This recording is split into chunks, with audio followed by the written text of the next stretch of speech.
स्वागत है आप सभी का एक इन ओलाकर क्लासेस पर। आज हम लोग जो है इंग्लिश ग्रामर से प्रीपोजिशन, ये पार्ट 2 है। इससे पहले मैं बता दूं आपको कि पहले भी पार्ट 1 निकल चुका है। अगर आपने पार्ट 1 नहीं देखा है तो उस वीडियो को जाकर के ज़रूर देख लीजिएगा वीडियो के प्लेलिस्ट में, क्योंकि पहला नहीं देखेंगे तो दूसरा समझ में आपको नहीं आएगा। पहले में भी कुछ इंपॉर्टेंट है, ऐसा नहीं है दूसरा भी समझ में आएगा, बट आप पहला इसलिए देख लीजिएगा, वो भी आपके विभिन्न कॉम्पिटिटिव एग्जाम के दृष्टिकोण से वेरी इंपॉर्टेंट है। देखिए, आप अगर विभिन्न कॉम्पिटिटिव एग्जाम प्रतियोगी परीक्षा दे रहे हैं तो उस हिसाब से ये आपके एग्जाम में जो बार बार पूछे जाते हैं इन प्रीपोजिशन का उपयोग बार बार यूज कैसे किया जाए, कहाँ किया जाए, तो उसके हिसाब से ये बनाया गया है।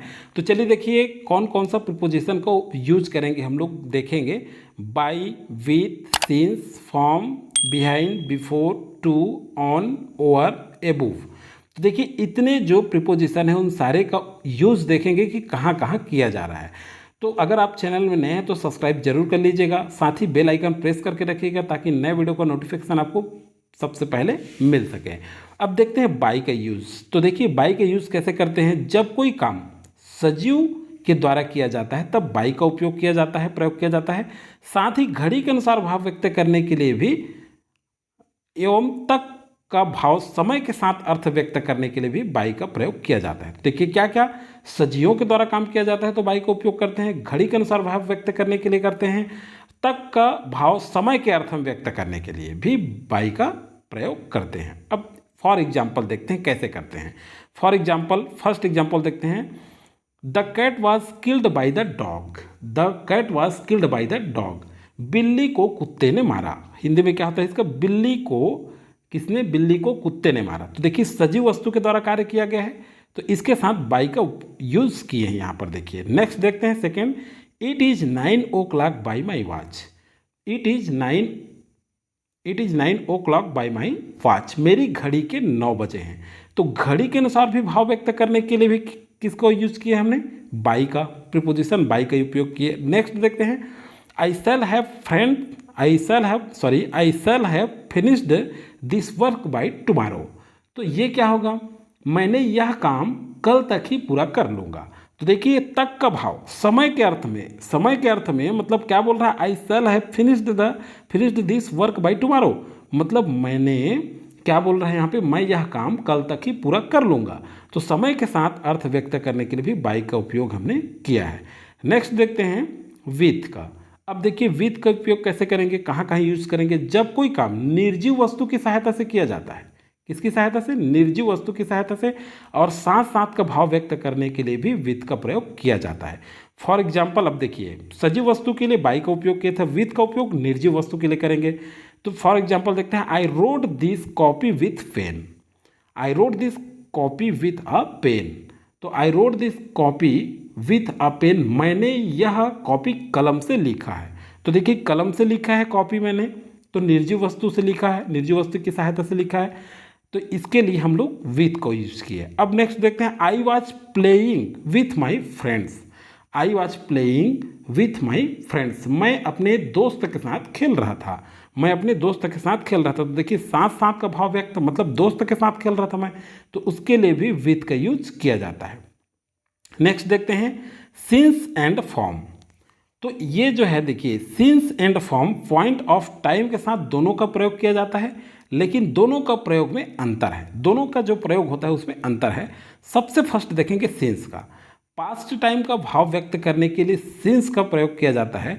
For example I have been reading since evening. I have been reading since evening, मैं शाम से पढ़ रहा हूँ। कब से, मैं शाम से पढ़ रहा हूँ, मतलब पास्ट टाइम का भाव, शाम से पढ़ रहा हूँ मतलब कब से पढ़ रहा हूँ, शाम से पढ़ रहा हूँ कह रहा है। तो ये क्या है, पास्ट टाइम का भाव व्यक्त करने के लिए किसका उपयोग किया हम लोग, सिंस का। कब से पढ़ रहा हूँ, मैं शाम से पढ़ रहा हूँ, तो बीता हुआ टाइम के लिए, पास्ट टाइम के लिए ये यूज किया गया है। नेक्स्ट देखते हैं।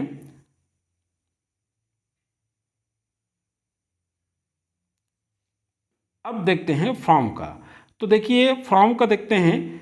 दो पॉइंट ऑफ टाइम के बीच भाव व्यक्त करने के लिए फ्रॉम का प्रयोग किया जाता है।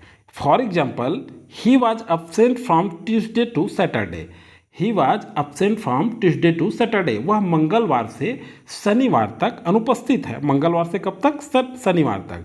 तो देखिए 2 पॉइंट ऑफ टाइम के बीच भाव व्यक्त करने के लिए, मतलब कब तक? ये आपका ट्यूसडे टू सैटरडे तक। तो इसके लिए किसका उपयोग किए हम लोग? फॉर्म का। दो पार्ट ऑफ टाइम, 2 टाइम के लिए भाव व्यक्त करने के लिए किसका यूज़ किया हमने? फॉर्म का। अब चलिए देखते हैं बिहाइंड। किसका? बिहाइंड का उपयोग कैसे करते हैं, कहाँ पे करते हैं? पीछे पीछे का भाव व्यक्त करने के लिए बिहाइंड का उपयोग किया जाता है। For example, he was jumping behind his friend. He was jumping behind his friend, वह अपने दोस्त के पीछे कूद रहा था। मतलब वह अपने दोस्त के पीछे कूद रहा था, मतलब पीछे का भाव व्यक्त कर रहा है। उसके लिए किसका यूज करेंगे हम लोग? बिहाइंड का यूज करेंगे। नेक्स्ट देखते हैं बिफोर।